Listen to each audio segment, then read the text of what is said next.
سبيل الدموع سبيل مريح تنهدى يا صاحي كي تستريح وبث Bismillahirrahmanirrahim. Assalamualaikum warahmatullahi wabarakatuh. Innal hamdalillah nahmaduhu wa nasta'inuhu wa nastaghfiruhu wa na'udzu billahi min sururi anfusina wa min sayyiati a'malina. May yahdihillahu fala mudhillalah wa may yudlilhu fala hadiyalah. Asyhadu an la ilaha illallah wa asyhadu anna Muhammadan abduhu wa rasuluh. Kesempatan kali ini Al-Fakir akan melanjutkan pembacaan kitab Fadilah Amal di pembahasan kitab kisah-kisah sahabat bab yang kedua, perasaan takut kepada Allah Subhanahu wa Ta'ala. Di tema yang nomor 11, kisah takutnya Sayyidina Hanzalah radhiyallahu anhu terhadap kemunafikan. Sayyidina Hanzalah radhiyallahu anhu bercerita, suatu ketika kami sedang berada di majelis baginda Rasulullah Shallallahu Alaihi Wasallam. Beliau menasihati kami sehingga hati kami menjadi tersentuh. Air mata kami bercucuran dan seolah-olah akhirat nampak di depan mata. Selesai dari majelis baginda Rasulullah Shallallahu Alaihi Wasallam, aku kembali ke rumah dan berkumpul dengan anak istri.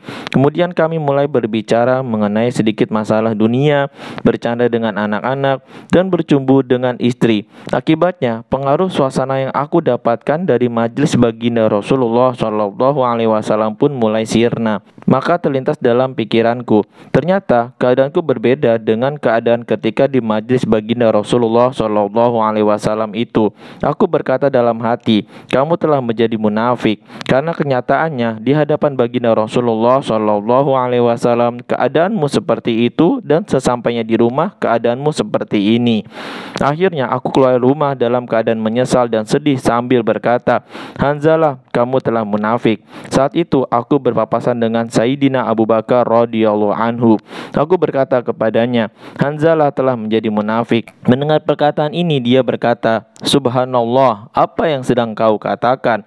Ini tidak mungkin. Kemudian aku pun menceritakan apa yang aku alami, bahwa ketika kami berada di majlis baginda Nabi Shallallahu Alaihi Wasallam, saat beliau bercerita tentang surga dan neraka, seolah-olah nampak di depan mata. Namun ketika aku pulang ke rumah dan bercanda dengan anak istri, berbicara tentang harta benda dan lain-lain, semua pengaruh yang aku dapatkan bersama baginda Rasulullah Shallallahu Alaihi Wasallam terlupakan.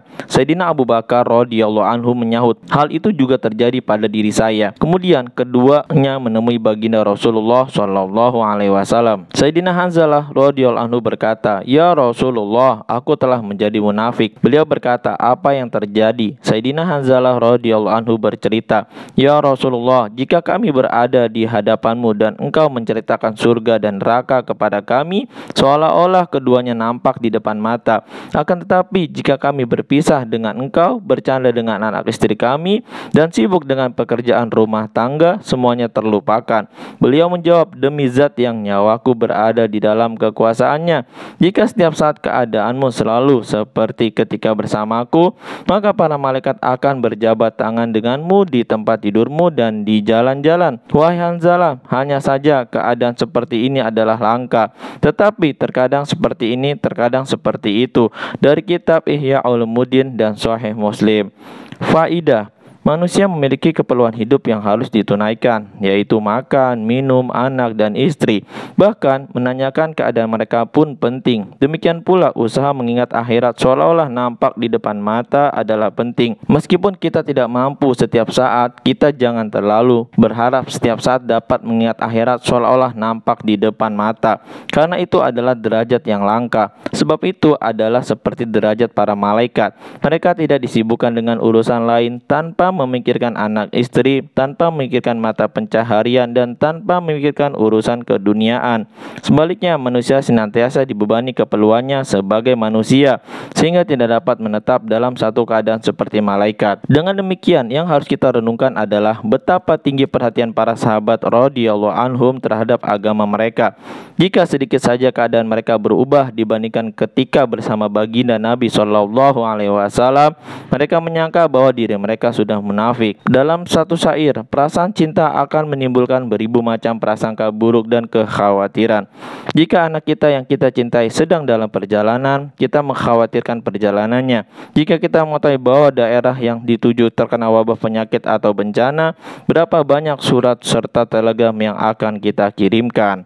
Alhamdulillah, baru saja kita memperdengarkan tema kisah takutnya Sayyidina Hanzalah radhiyallahu anhu terhadap kemunafikan di bab kedua, perasaan takut kepada Allah Subhanahu wa taala, dalam pembahasan kitab kisah sahabat. Mudah-mudahan kita bisa ambil hikmah, amal, dan sampaikan kepada saudara-saudara kita yang lain. Subhanakallahumma wa bihamdika asyhadu alla ilaha illa anta astaghfiruka wa atubu ilaik. Wassalamualaikum warahmatullahi wabarakatuh. سبيل الدموع سبيل مريح تنهدى يا صاحي كي تستريح وبث